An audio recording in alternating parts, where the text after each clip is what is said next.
Au nom du Père, du Fils, du Saint-Esprit. Amen.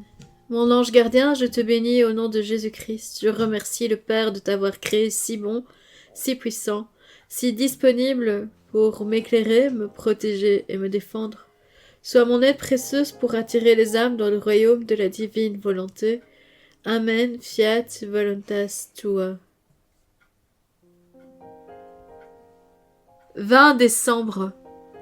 Avant Jésus-Christ, c'est la loi de Moïse qui guidait le croyant. Elle était le pédagogue du croyant. La loi le conduisait par la main comme on conduit un enfant. Depuis le Christ, Fils unique du Dieu vivant, c'est la foi en lui qui s'est substituée à la loi. La foi restera pour toujours le pédagogue du croyant en Jésus-Christ.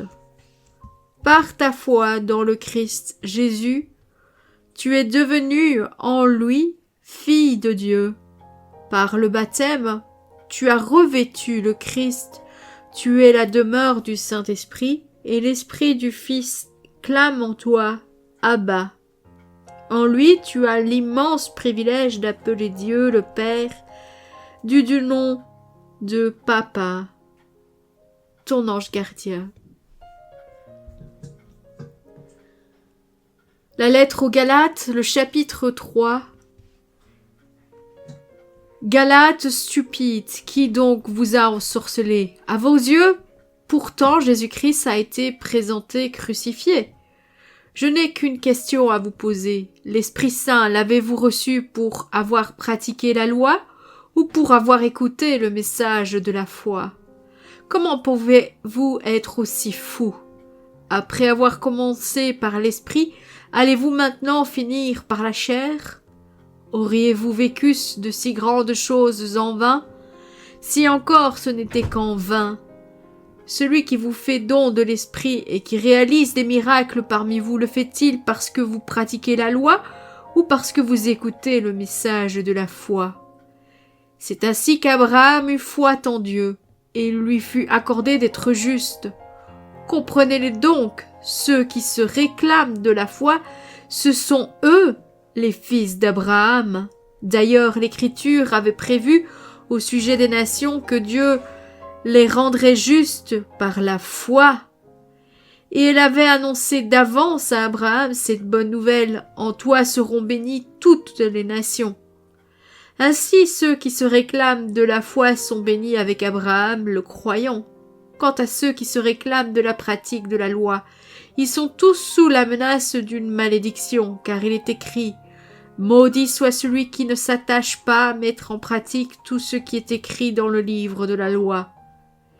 Il est d'ailleurs clair que la loi, personne ne devient juste devant Dieu, car comme le dit l'Écriture, celui qui est juste par la foi vivra, et la loi ne précède pas de la foi, mais elle dit: celui qui met en pratique les commandements vivra à cause d'eux. Quant à cette malédiction de la loi, le Christ nous en a racheté en devenant pour nous objet de malédiction, car il est écrit: il est maudit celui qui est pendu au bois du supplice. Tout cela pour que la bénédiction d'Abraham s'étende aux nations païennes dont le Christ Jésus, et que nous recevions par la foi l'Esprit qui nous a été promis. Frères, j'emploie ici un langage humain. Quand un homme a fait un testament en bonne et due forme, personne ne peut l'annuler ou lui ajouter des clauses.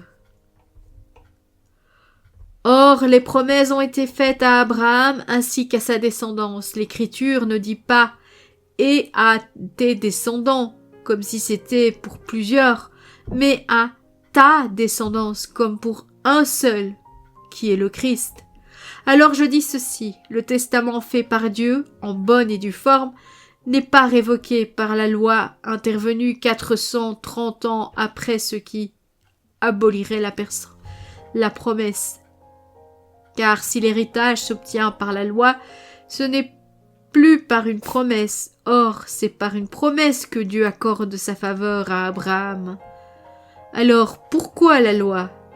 Elle a été ajoutée pour que les transgressions soient rendues manifestes, jusqu'à la venue de la descendance à qui ont été faites les promesses, et elle a été établie par des anges, par l'entremise d'un médiateur. Ce médiateur en représentant plus d'un, mais Dieu, lui, est un. La loi est-elle donc contre les promesses de Dieu? Absolument pas. S'il nous avait été donné une loi capable de nous faire vivre, alors vraiment, la loi rendrait juste. Mais l'Écriture a tout enfermé sous la domination du péché, afin que soit, par la foi en Jésus-Christ, que la promesse s'accomplisse pour les croyants. Avant que vienne la foi en Jésus-Christ, nous étions des prisonniers enfermés sous la domination de la loi, jusqu'au temps où cette foi devrait être révélée. Ainsi, la loi comme un guide nous a menés jusqu'au Christ pour que nous obtenions de la foi la justification. Et maintenant que la foi est venue, nous ne sommes plus soumis à ce guide, car tous dans le Christ Jésus, vous êtes fils de Dieu par la foi. En effet, vous tous, que le baptême a unis au Christ, vous avez revêtu le Christ. Il n'y a plus ni juif ni grec, il n'y a plus ni esclave ni homme libre, il n'y a plus l'homme et la femme, car tous, vous ne faites plus qu'un dans le Christ Jésus. Et si vous appartenez au Christ, vous êtes la descendance d'Abraham, vous êtes héritier selon la promesse. Au nom du Père, du Fils, du Saint-Esprit. Amen. Bien-aimés du Seigneur, vous retrouverez 2 vidéos, l'une pour vous demander votre aide pour le discernement du parcours, des différents parcours qui sont proposés sur la chaîne, et l'autre, un remerciement. Si vous voulez bien aller les écouter, vous trouverez les liens dans la description.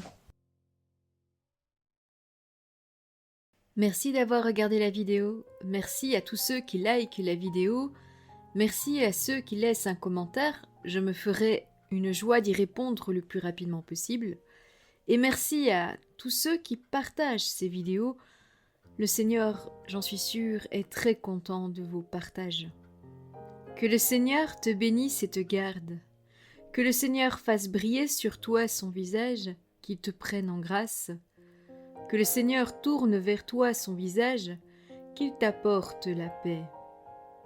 À bientôt!